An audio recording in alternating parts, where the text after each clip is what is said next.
مسئلہ یہ ہے کہ کائنات کا خالق نظر نہیں آتا، مگر یہی تو عقل انسانی کا اصل کام ہے کہ وہ نظر آنے والے حقائق کو دیکھ کر نظر نہ آنے والے حقائق تک پہنچ جاتی ہے۔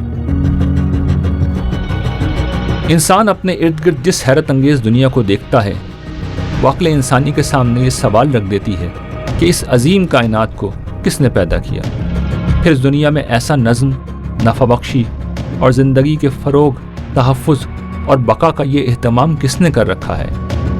خاص طور پر ہماری یہ زمین جہاں زندگی پائی جاتی ہے وہ اپنی ذات میں ایک معجزہ ہے۔ ایک ایسی کائنات میں جہاں فطرت کی ہر طاقت زندگی کی قاتل ہے، ہماری زمین زندگی کا گہوارہ بنی ہوئی ہے۔ یہاں ایک حیرت انگیز لائف سپورٹنگ سسٹم بنا ہوا ہے جس کے چند اجزاء جیسے سورج کا زمین سے ایک خاص فاصلہ، سانس لینے والی گیس کی بلا انقطاع فراہمی، دن اور رات کا ایک متوازن طریقے پر آگے پیچھے آنا، خوراک اور پانی کا انتظام وغیرہ تو سب کو معلوم ہے۔ ان کے علاوہ بھی سینکڑوں عوامل ہیں جو مل کر اس زمین پر زندگی کے وجود، بقا اور فروغ کو یقینی بناتے ہیں۔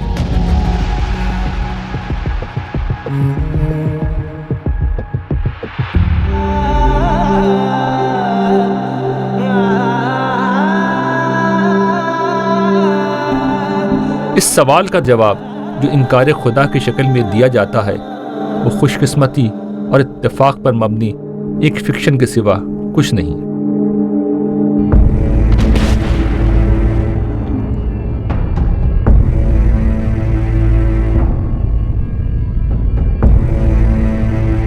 اس فکشن اسٹوری کے مطابق کائنات میں موجود سب کچھ خوش قسمتی کی اس زنجیر سے وجود میں آیا جس کی ہر کڑی اتفاق کی ڈور میں پروئی گئی ہے۔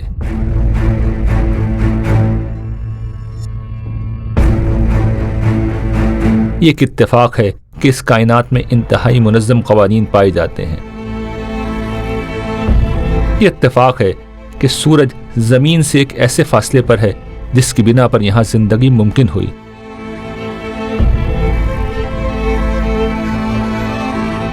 یہ اتفاق ہے کہ آکسیجن ایک ایسے تناسب میں یہاں موجود ہے جو زندگی کے لیے ضروری ہے، اور وہ تناسب مسلسل باقی رکھنے کا یہاں پورا انتظام ہے۔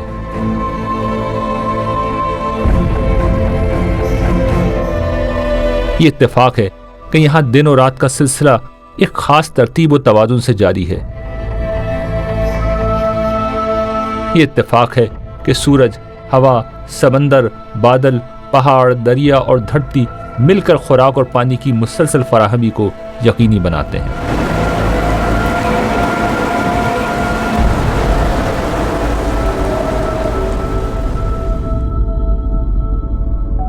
اتنی بڑی ہارمونی، ڈی این اے کی سٹرکچر اور یہ ساری کی ساری چیزیں اس طرف اشارہ کر رہی ہیں، یہ ڈیفینٹ پلان ہے، اس کے پیچھے ایک پلانر ہے اور وہ خدا ہے۔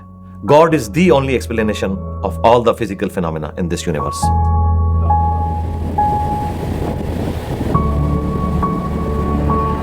اس دوسرے جواب کو سائنس کا سہارا لے کر کچھ معتبر بنانے کی کوشش کی جاتی ہے، مگر اس کے بعد بھی یہ جواب کوئی حقیقت نہیں بنتا، زیادہ سے زیادہ ایک سائنس فکشن بن جاتا ہے۔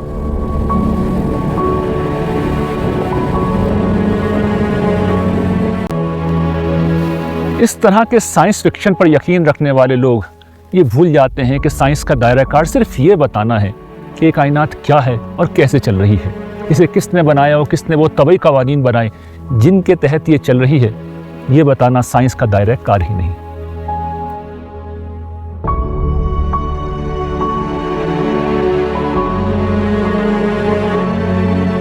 یہ جواب کہ یہ دنیا بخت و اتفاق کا کارخانہ ہے جو بغیر کسی خالق کے انتہائی حیرت انگیز قوانین کے تحت چل رہی ہے، اس وجہ سے وجود میں نہیں آتا کہ منکرین کو خدا کے نہ ہونے کا کوئی ثبوت مل گیا ہے۔ یہ جواب اس وقت وجود میں آتا ہے جب انسان یہ جان لیتا ہے کہ خدا کو ماننے کے بعد انسان کو اپنی آزادی سے کسی نہ کسی درجے میں دستبردار ہونا پڑے گا۔ یہ جو الحاد آج کل پھیل رہا ہے نا، اس کی وجہ کوئی لاجک یا وہ نہیں ہے، اس کی بنیادی وجہ شہوت پرستی۔ جب آپ اللہ کو مانتے ہیں، خدا کو مانتے ہیں، گاڈ کو مانتے ہیں، کریٹر کو مانتے ہیں، کسی بھی عنوان سے، تو کچھ نہ کچھ پابندیاں آپ پہ لگتی ہیں۔ خدا بندوں سے کیا چاہتا ہے؟ دوسرا مسئلہ یہ ہوا کہ پوسٹ ماڈرنزم میں آ کر جو انسان کو ماڈرنزم سے جو آزادی ملی تھی، پوسٹ ماڈرنزم میں اور جا کر کوئی نیریٹو نہیں رہا، کوئی آپ کسی خاص نیریٹو کے تحت نہیں سوچ سکتے، تو آزادی کا ایک نیا تصور وجود میں آیا ہے۔ انسان چاہتا ہے کہ میں آزاد ہو کے زندگی گزاروں، میرے لیے کوئی رکاوٹیں نہ ہو، تو اس رکاوٹ میں جو اس کی جو ناجائز خواہشات ہیں نا، اس کی تکمیل میں سب سے بڑی رکاوٹ خدا ہے، اللہ ہے، گاڈ ہے۔ تو اس بیس پہ لوگوں نے خدا کا انکار کیا۔ تبھی قرآن میں اللہ تعالیٰ کیا کہتا ہے کہ جو خدا کو نہیں مانتے، افرأیت من اتخذ الہہ ہواہ، وہ خواہشات کو خدا مانتے ہیں۔ تو ایسا ہو نہیں سکتا آپ کا کوئی معبود نہ ہو، یا تو اللہ کو مانیں یا آپ اپنی خواہشات کو مانیں۔ مذہب بہرحال کچھ نہ کچھ پابندیاں انسانوں پر لگاتا ہے، اور آج کا جدید اور آزاد انسان مذہبی پابندیاں قبول کرنے کے لیے تیار نہیں ہے۔ دور جدید میں جب آزادی اور خواہش انسانوں کے لیے سب سے زیادہ اہم ہو چکی ہیں، خدا کی نظر نہ آنے والی اتھارٹی کی پابندی قبول کرنا جدید انسان کے مزاج کے خلاف ہو چکا ہے۔ میری مرضی اور میرے درمیان جو سب سے بڑی رکاوٹ ہے وہ خدا ہے۔ اگر میں کسی طریقے سے خدا کو ہٹانے میں کامیاب ہو جاؤں، میں اپنی مرضی کی زندگی گزار سکتا ہوں، پھر مجھے کوئی پوچھنے والا نہیں ہے۔ انکار خدا کا دوسرا سبب یہ ہے کہ اہل مذہب کے آپس میں بہت سے اختلافات ہیں، پھر خدا کے نام پر وہ جو کچھ کرتے اور کہتے ہیں ان میں سے اکثر چیزیں خود عقل و فطرت کے خلاف ہیں، جنہیں قبول کرنا آسان نہیں۔ ان چیزوں کو رد کرتے کرتے آج کا انسان خدا کے تصور کو بھی رد کر بیٹھا ہے، جس کے بعد سوائے گمراہی کے اندھیروں کے اور کچھ باقی نہیں بچتا۔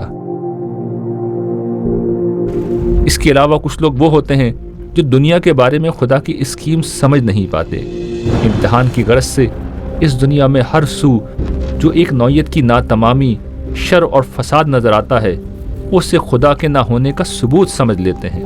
اسی طرح انہیں خدا فوری طور پر سزا و جزا دیتا ہوا نظر نہیں آتا، اس نظر نہ آنے کو وہ خدا کے نہ ہونے کی دلیل سمجھ لیتے ہیں۔ یہ ساری وجوہات بتاتی ہیں کہ منکرین خدا کو اس کے نہ ہونے کا کوئی ثبوت نہیں مل گیا ہے۔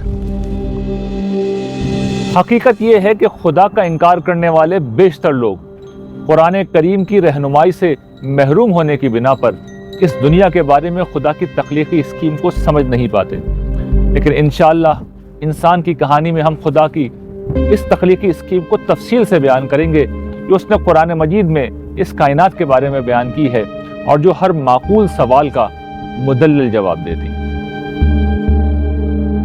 الحاد کے حق میں ایک پوری تحریک کے باوجود دنیا بھر کے بیشتر انسان کسی خدا، اللہ، گاڈ، ایشور، یہوہ کو اس کائنات کا خالق ماننے کو ترجیح دیتے ہیں، نہ کہ اتفاقات کو اس کائنات کے وجود کا سبب سمجھتے ہیں۔ مذہب دشمن کمیونزم نے جبر کے زور پر اور مذہب بیزار مغربی مفکرین نے دلیل کے زور پر خدا کو فرد کی زندگی سے نکالنے کی بہت کوشش کی، جو ناکام ثابت ہوئی، مگر ان کی پیش کردہ توجیہات کسی ایسی فلم کی مانند ہیں جس کی کہانی اول تا آخر اتفاقات پر مبنی ہو، کہانی میں کوئی ارادہ ہو نہ کوئی جذبہ، کرداروں کے ساتھ ہر معاملہ خوش قسمتی سے پیش آ رہا ہو اور ہر مکالمہ اتفاق سے کسی کردار کے منہ سے نکلتا ہو۔ ایسی فلم کا باکس آفس پر فیل ہونا مقدر ہے۔ فطرت کی یہ دلیل اور عقل انسانی کا یہ فیصلہ اتنا واضح ہے کہ الحاد کے فکری غلبے کے موجودہ دور میں بھی انسانوں کی اکثریت آج بھی کسی نہ کسی طرح خدا اور مذہب سے وابستہ ہے۔ پیو گلوبل کی مذہب کے حوالے سے شائع ہونے والی ایک تحقیقی رپورٹ 2015 سے 2060 تک مذہبی بنیادوں پر دنیا کا ایک نقشہ ہمارے سامنے پیش کرتی ہے۔ اس رپورٹ کے مطابق آج بھی دنیا کی غالب اکثریت خدا اور مذہب کی نام لیوا ہے۔ صرف 16% لوگ خود کو کسی مذہب سے متعلق نہیں کرتے، باقی 84% لوگ خدا، مذہب اور کائنات کی غیر مادی تعبیر کو ماننے والے ہیں۔ یہ اعداد و شمار بتاتے ہیں کہ انسانوں کا تخلیق کردہ سارا علم بھی یہ منوانے پر زور لگا دے کہ خدا موجود نہیں، تب بھی انسانی فطرت تصور خدا کو چھوڑنے پر آمادہ نہیں ہے۔ خالص عقلی طور پر اس سوال کا ایک ہی جواب ممکن ہے، وہ یہ کہ اس کائنات کا ایک خالق و مالک ہے جس کی عظمت اور قدرت کا اظہار یہ لامحدود کائنات ہے۔ اس کے بعد خدا کے رسول آتے ہیں اور اپنی داستان حیات میں خدا کی موجودگی کا ناقابل تردید ثبوت چھوڑ جاتے ہیں۔